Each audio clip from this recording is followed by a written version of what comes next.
Welcome to this week's episode of the Screen Lawyer Podcast. My guest this week is Steve Luebbert, Executive Vice President of Original Programming at Coolfire Studios. And we're going to explore all things about how a project goes from an idea to a screen. Stick around.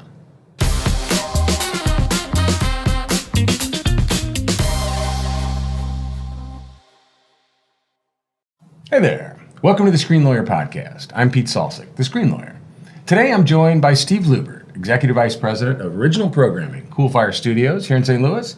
Steve has been a longtime friend, and he knows more about how I got started in this business than probably anybody else. And we've been together a long time. Yeah. It's been great. Welcome. Yeah, years and years, right? Yeah. Thanks for having me. You're welcome. And it's kind of interesting because you're familiar with cameras and production and all this stuff, and I have spent around the edges and walked around, but you know this a lot better. I do, but I'm not usually here. I'm usually over there. That's true. That's Yeah. true. Similar. All right. Well, Yeah. let's talk about that. One of the things I think is fascinating about this process is when I talk to different people in the production world, and a lot of times we focus on legal issues, obviously, and you and I have worked with contracts over the years and trying to figure out how to negotiate things. But what fascinates me about your work is you see the big picture. Tell us a little bit about what it is to be head of original programming. What does that mean? Yeah. I mean, primarily my role at Coolfire is even as the head of original programming, it's still mostly development. So coming up with ideas and developing them into concepts that could be sold to television. And as we like to say, and I think you and I used to say when back in the day, is like there's a massive difference between an idea for a show and an actual show. And my job is to cover that middle ground and put all the pieces together so that it's not just an idea, it's a show. And that's why we have a great development team that I get to work with on a daily basis. And then we have a lot of contribution from the rest of the Coolfire employees who provide ideas, concepts, thought starters. I mean, an idea can start anywhere, an article, a person, intellectual property. It runs the gamut. But I think the fun part and actually the meat of development is getting it from the idea to an actual show. So taking it from, a brainstorming session, and you guys don't you do really cool, talk a little bit about that mandate program. So when you guys get a, notice from a certain networks, they're looking for certain type of stuff. How do you guys get together regularly in an open brainstorming session? Yeah, so we have, through our agents at A3, we are given what are called mandates from the networks. And it's a list of basically categories, topics, areas that they are looking to develop in or buy in.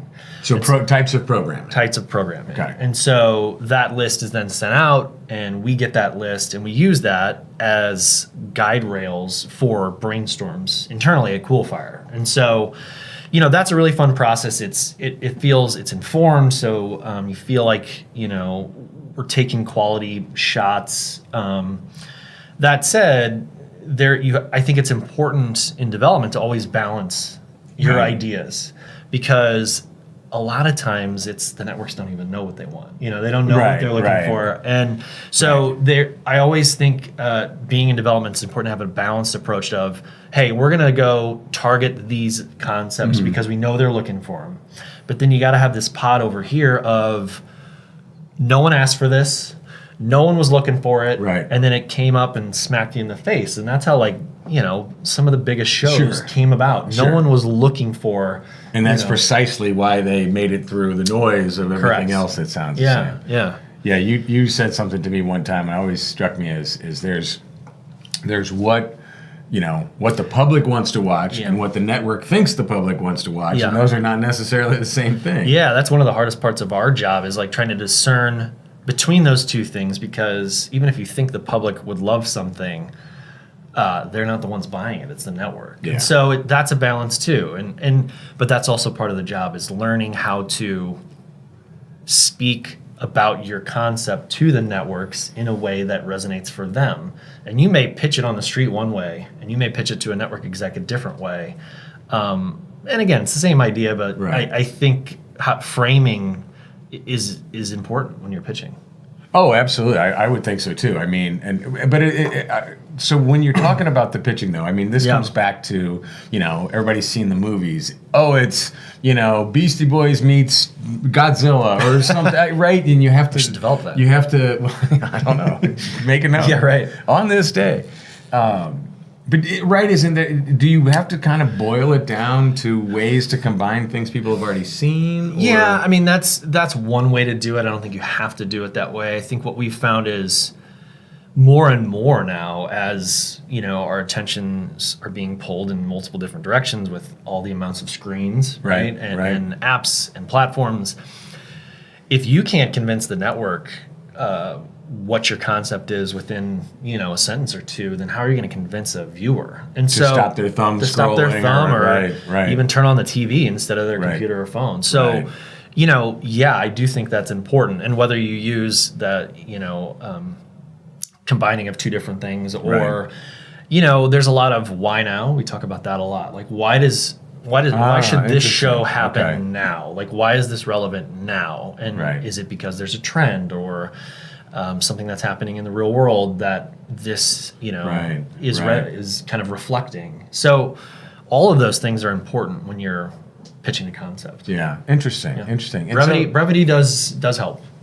Well, people have said that to me before. I've never really believed I've said that to you before. As a matter of fact, you have. That's true. So let's this is very cool. I want to take a step back a little bit and talk kind of about the history of how you got here. And we had Jeff Keane on the podcast a couple of months ago, and we got to talk a little bit about how kind of Coolfire got started from his point of view. Yeah. But you were part of that group that came back to town, right? Yeah. And I've kind of described it when Coolfire Media grew into what became Coolfire Studios. Yeah. Part of it was a collection of talent coming together, right? Yeah. And you were part of that first wave when we first started. Tell us a little bit about how that happened. Yeah, well, I was working in Los Angeles in television. I was actually in scripted television. So I was at ABC in comedy development and loved my job and loved working there, and never really loved LA, and was thinking about how do I kind of translate the skill set and come back home, but it doesn't really make sense in the Midwest, and what does that look like? And so started taking some initial meetings with Jeff, and Mike Leopold was actually the one who brought me in the door. Oh, really? Okay. And there was another guy there, Tim, who was a colleague of mine at the time, and we were kind of instrumental in the launching of the original programming side of Coolfire. So, I think it was a intentional effort. It was a concerted effort. I think the big thing that I preached when I came in there is we have to partner up with bigger companies to get established in this marketplace, because you can't walk in there as Coolfire in St. Louis and someone hands you a TV show. It's just not how it works. Right. And that plan worked well. Some would argue too well. In that the two shows we co-produced, we were smash hits with Pilgrim, but those were Welcome to Sweetie Pies and Fast and Loud. And Fast and Loud, yeah. Both of which had multiple seasons. Yeah, 7 or 8. So, which is wild. But that plan worked, and so then we parlayed that success into producing our own series, and that was the focus of our team at the time, was selling our own series. And, through the course of the first 6-7 years of the team, I mean, we were pretty genre agnostic. We always talked about not wanting to be pigeonholed into one specific thing. We were pretty Midwest focused at the beginning. That was kind of part of the selling point. That was a big part of the selling point. There's a very big mid audience that's not on the coast that has an appetite for shows about the it's the people watching History Channel and Discovery Channel at the time. Right. And we used to say, like, well, people on the coast Google these characters, we get in our car and drive to their house. Right. And that landed for people, and that worked for us for a long time. Now, since then, appetites have changed. Things have changed. We don't position ourselves as a Midwestern production company, though how we do speak about it is we say that our Midwesternness, if that's what we want to call it, informs how we approach our development and our talent. So authenticity. that's a big thing for Coolfire. We try to bring a lot of authenticity to our series. And the second is like that the Midwesternness is like it informs how we approach work, how we work with our crew and our talent. Like, so what do you mean by that? No big egos, and we just say like life's too short to work with. Is literally that's what we say. Yeah. That's a good point. And I think our talent responds to that, and so that's kind of how we approach it. You know, that's and you've had the certain like. Obviously, the company has full-time employees. Yeah. But then you have this large group of really consistent, dedicated freelance crew that seem to come on project after project after project. And it's an I've got to believe that is intentional and also the byproduct of a good working environment. Yeah, I'd like to think so. I mean, I think there's a lot of people that, you know, when we started, St. Louis had and still does, has an incredibly strong production community. Yeah. And I think that came originally from the advertising side of the world. But, you know, a lot of talented crew, shooters, editors, producers. And it was fun getting to work with them because Coolfire, obviously, as you know, does both television, commercial, branded. Right. And so getting to work with all these talented crew across all of our different mediums and finding which people like to work more on the shows and which people like to work more on the commercials. And, you know, it's been tough. I think a lot of the people that we've worked with started to progress and then they decided they want to move to the coast. Yeah. But that's that's how it goes, you know, and we're still grateful for, you know, I think again the talented crew that's here. Well, you guys have built a really strong ecosystem. It seems, you know, over 20 years in the town and doing this business, which is not easy. To sustain that. That's for sure. And obviously one of the reasons it's sustained is you've had some hits. You've had some successes. You've had. Do you know the number? People ask me from time to time, and I think that's always, and I throw some number out. It's an ongoing joke with Jeremy and I. I think it's 19 now. Okay. 19 television series. Wow. That we've sold to either broadcast networks. I'm sorry, cable networks or streaming platforms. Okay. So. That's cool. 19, if you would have said that we could have done that right when I first moved back, I would have said there's no way. That's crazy. Yeah. But we have, and I think it's a testament to, again, the talented development team that I get to work with every day and the crew that we have, and then, you know, our agents have been helpful. How does that talk a little bit about that project? Because and I want to frame this you know, for listeners and viewers, because this is a question I get a lot. Yeah. And in our practice, we were, you know, and I can handle all of the contracts. You know, you and I have been through this for years. All of the rights acquisition process. What do we need to put in a contract to get somebody to agree for a period of time that you're going to have the exclusive rights to try to develop their story? Mm-hmm. That talent option agreement, that initial shopping agreement, right? And so we do that work, and I see that process, and then we can help people raise money for an independent film, and do all of the production legal. But one of the questions that I never really know how to answer is somebody who's very talented says, well, how do I get someone to find me? How does my, you know, we can do all the production, but how do I get in the door? Yeah. And I know it has the agency world, the agents play a big part in that. And you guys have gone through different agents at different times. Yeah. Talk a little bit about that and maybe how somebody might get into that world if they were, you know, coming in, wanting to do now what you guys did 20 years ago. Yeah. I mean, I think, well, if the question is how do we do what we did a while back, is I think, again, it's partnering with bigger companies, right? So you need somebody to bring you in the door first time. Well, and if we want to go take a step back, because I think your first part of your question and why you don't have a straight answer is because there is no great answer, because you always get this chicken and the egg answer of like, they say, don't come pitch me until you have an agent. And then the agent says, I won't take you until you have a project.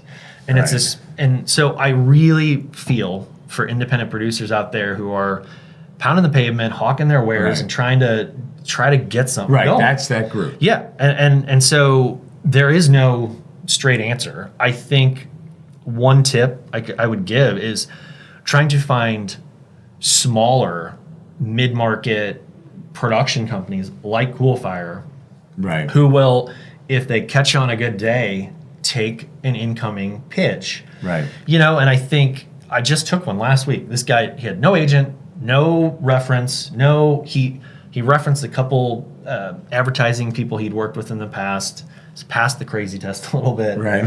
and it was a well thought out email, and I was like, you know what? I'll take the pitch. Yeah. And so I think. And so that's and just stop right there for a Yeah. second. That's the concept of the independent producer. That's a lot of who we end up talking to. Is people that are talented. They know their business. They've got a relationship with the subject matter. Or maybe they've got a script, or they're put the whole thing together. But they're not a physical production company. Right.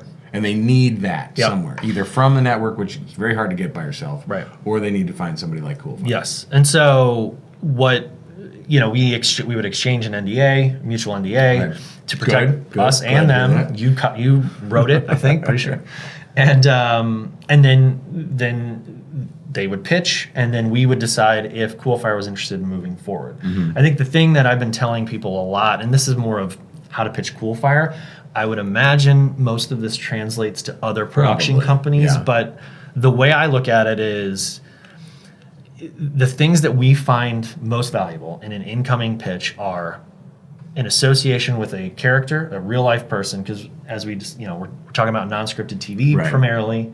And so do you have a relationship with the talent? Is it a talented designer that's going to go on HGTV? Is it a alligator wrestler that's going to go in Discovery Channel? Whoever it is, bringing that relationship. That's one. Two is some right or access to intellectual property. Got it. A book title, life rights, magazine article, any of the above. And that's something of value that producer is bringing us. And they will, so that independent producer will have, before coming to you, obtained that access and or rights, or maybe some combination of both, where they are the presenter / gatekeeper for this subject matter, or whatever it might be. And to say it in layman's terms, I couldn't have gotten this thing without that person. Sure. They're helping me get to that thing. And the third part is it's kind of involved with the IP, but it's access to. Yeah. Can you, you've got a relationship and you've granted me exclusive access to the Atlanta Police Department.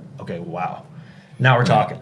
So, I think a lot of times we get these ideas of hey, I had this fun title and this fun pitch for a game show, and it's just that's tough for us. That's not what we tend to get excited about when a producer's coming to us. It's that relationship with talent or some sort of intellectual property or access.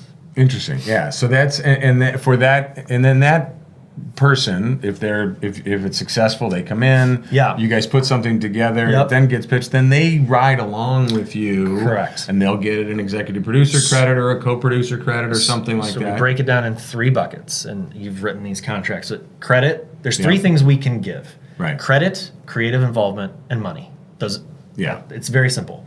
And we dial those up and down depending on the producer. Some people want, hey, I want the check in the mail. I don't need to be involved. Right. I'll go find the next one. And some people want to be very involved, and they want to use this show to build their own production chops. So involvement's more important. And so we can... Yeah, because sometimes that person may really... Their whole pitch is to be the showrunner on the show, or to get some level of production staffing where they can get a credit for that as well as whatever else they get. Yeah, and obviously show running out of the gate is a tall order. Sure. But involvement, that could be they see it as a way to advance their own production career, which is fair and makes sense. And I think the way we look at those fees is just the more fully baked and ready to go the concept is, the higher the credit and dollar amounts tend to be. I mean, and I know sometimes it's just this is great. Other people are going to be buying this. We want it. Competitive, If it's competitive, we're willing to give more. For sure. Then we're giving them a favor kind of thing. But you don't really give favors, right? No. There's too many. We don't have enough time for favors. That's a good way to say it, because there's so many ideas, and you've got to figure out, I'm going to get somebody's attention for 1 or 2. Yeah, I mean, if we engage an independent producer in a what we call co-development agreement, that's the relationship, we're not messing around. Right. We intend to develop that, sell it, take it out, and we don't have time for I guess you could say we could take a flyer every once in a while. Right. But there's no favors there. It's not. Yeah, Yeah. and you, We're as serious. you said, because in that contract, one of the things that you make a commitment to do, Yeah. as put together all the marketing materials, do commercially reasonable best efforts to go shop this and everything, Yeah. and so you're making a legal obligation, Yeah. a contractor obligation to do that. Yeah. And plus, it would be really bad business not to. And I think there's people Right. out there who do that. Who are just like take people off the market. They take it off the market and they sit on it. Interesting. I think. I guess that's true. I think those are bigger companies that, and maybe they're doing it because they have something else that's competitive to that concept, or just to be, I don't know, prickly. But like we don't do that. You crafted the agreement specifically, so we Right. don't do that. Right. We do have an obligation to pitch the concept, Yeah. or develop it as best we can. So talk a little bit about how the people receiving those pitches have changed over time. Because in the early days, it was a bunch of cable networks, and they were fairly independent of each other. Yeah, That's right. changed. Right. And then now we have also streaming platforms and even new networks that keep popping up. Yeah, it's a double-edged sword. It's exciting in the sense that there are new players out there. I mean, obviously, Netflix has now been around for a while, so we can't talk about them as new anymore. But you have Roku and Freevee. These are platforms that are now buying programming, particularly non-scripted programming. Okay. They're also buying scripted programming too, but that's exciting. The other flip side of that coin, though, is the consolidation of the networks and the platforms. Yeah. And I think where that gets tricky for producers is when, there's I'm not going to name a network, but a portfolio of networks, and one executive there is Right. responsible for servicing this portfolio. Right. And so now I don't get to pitch something to there, and there. I pitch it to this guy. Yeah. And if I catch that guy on a bad day, Right. that's no fun. Yeah, and that's basically wiped out. You wiped out other- 4 networks Yeah. for me. Now, Yeah. they're not all like that, and that's not how they all go. But it's created a lot of challenges for producers, I think, in terms of the pitching process specifically. Do you think that and for non-scripted, I've had people ask me this, in this world where you're operating, does the writer's strike, SAG-AFTRA strike, do those things help, hurt? Are they, neutral? It's interesting. So we talk a lot about this. We've been talking a lot about this internally. Obviously we stand by, the unions and their ability to do what they're trying to do. That said, we're producing non-union shows. Yeah. So we are outside of that, but And just for a pause, because I want to make this clear, because that's always in all the contracts. This is a non-union Yes. question. But all that really says is that the company is not a signatory to a collective bargaining agreement, meaning they must do everything via union. Because most of the non-scripted world doesn't operate that way. And you wouldn't be able to pay, you wouldn't be able to get the budget. couldn't do it. Yeah. But whenever you are shooting on location in LA, for example, and all of the crew is union, you pay union rates and you pay all the, it just depends on the scenario. Yeah, but I think what you find it's not is, an anti-union stuff. Correct. I think people sometimes misunderstand. and I think what people also don't realize is that a lot of times we're still abiding by those rules. Oh, sure. In terms of breaks, how long we're working people, and Absolutely. what we're paying people. Yeah. And so I think that's a big misnomer. Right. But as it relates to the strikes specifically, I think, the initial reaction is, the writers and actors are striking. There's got to be a boon for non-scripted TV. Right. We haven't quite seen that yet. I think now that it's gone on a little bit longer, you're seeing a little bit of that, I think, from what we're Interesting. seeing. But now we're at the point with the way the market consolidating the way it is, and the strike continuing to go on. Now it's the sinking tide is sinking all the boats. Because networks are getting nervous. Okay. Ad budgets are getting restricted. Got it. And so it's not like, I'll go buy this over here Interesting. in non-scripted. I'll just go Yeah. buy nothing. And so I think the longer this goes on, the more that's going to be an issue. So God love them. I hope they get it figured out soon. Yeah, that's for sure. You know? And we have had some other guests on the podcast, and different time we've talked about sort of the impact of streaming and how so much of the economic life of everybody in the industry, companies, producers, writers, talent, everybody was tied to 26 episodes for a season, and then possibly you get enough, get 100 episodes, you can get a syndication deal, you can get residuals, and there's a resale. Every one of those things generates new revenue. Yep. And now you have a streaming platform that buys 6 episodes for a season. They live forever. There's no residuals. They're always there. And then it's a year and a half before they come back again. Yeah, you start looking at kind of the details and the accounting of the way these writers are getting paid, the writers in particular. Yeah. And it's not hard to see why they're out on the picket line right now. Right. And you've got now AI, which is another thing I wanted to ask you. Has this worked its way into you guys at all? Are you using ChatGPT to give you a quick development pitch? Yeah, not the ideas, but I do think, again, like any new technology, you can run from it and you can be scared of it, or you can utilize it as a tool to advance your own work. And I think that we've had lots of conversations about it. I think it's going to take shape in a lot of different ways, from editing to concept development, all across the board. But I think we've mostly just used it as a tool to save time. If we have an executive's time and I'm typing this up and I need a polish, or I need some research done, it's a great tool for stuff like that. And again, there's the editing side, and you should have some of our editors on to talk about that. I mean, that's exciting, but also exciting, slightly horrifying. Sure. But again, I think for us, we're a smaller company, and we're always it's adapt or die. And so interesting. You take the technology, use it how you can, and listen, I understand why people are scared and like, oh, this is going to put people out of work. It's a fair argument, but I think the way we're looking at it now is just it's a tool that already talented people can use to be more talented or more productive.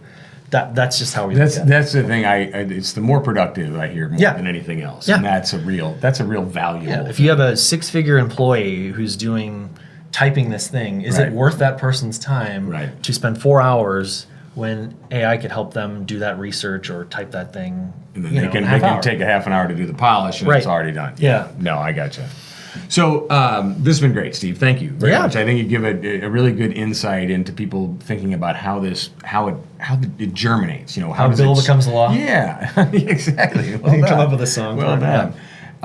But I want to do something here that we've talked about this before. We do this on every episode with every guest, and I always like to ask this question: what's on your screen? And the premise behind it is that, as you said, we all have their screens everywhere, right? And we have them in our pockets, we have them on our walls, we have them on our laptops, and everything. And so at different times, people answer that question: what's on your screen? Maybe immediately, oh, there's this thing I got to get back to at work, or oh, there's this game I'm playing on my phone, or there's this show I'm watching, whatever it is. What's on your screen right now? Well, I'm late to the party because I was going to watch it with my wife, and then she finally bailed. I'm like, I'm watching it by myself. Been watching Jury Duty. Oh, yeah. Okay. Oh, man. And as it's obviously a non-scripted show, but it's highly produced and slightly scripted. I just think it's an achievement. It's phenomenal. Yeah. And it harkens back to the Joe Schmo show, which is, where the guy was the only one not in on the joke way back when, and Mike Darnell, I believe. So I'm loving that. I'm loving that. But I know I'm late to the party on that one. That's been out for a while. I'm even later to the party on that one. You're the second one of our guests now who's mentioned that show, and I've yet to get. Was Jeff the other one? No, it was a different guest, and it hasn't crawled its way up my list for whatever reason, and partly because, kind of like you said, you're waiting for your wife to watch it. My wife and I do the same thing. Yep. We're in an open television relationship. Yes. We have shows we watch together, and then shows we each date on our own. And that one hasn't fallen in with it. Yeah. We're still maybe, dancing around the dance floor on that one. I'll have to bring that one back up top. That's great. Hey, Steve, thank you very much. This has been a treat. Thanks for having me. Folks, if you are interested in learning more about Steve's work at Coolfire and their long litany of shows, check out coolfire.com. You'll find all the information there. And if you enjoy these podcasts, find and follow us wherever you are listening to your audio podcasts. Thank you. And we're happy to be in your ears. And if you're watching us on our YouTube channel, be sure and hit that like and subscribe button so you get all of our episodes and all of our content at thescreenlawyer.com. Thanks, everybody. See you soon.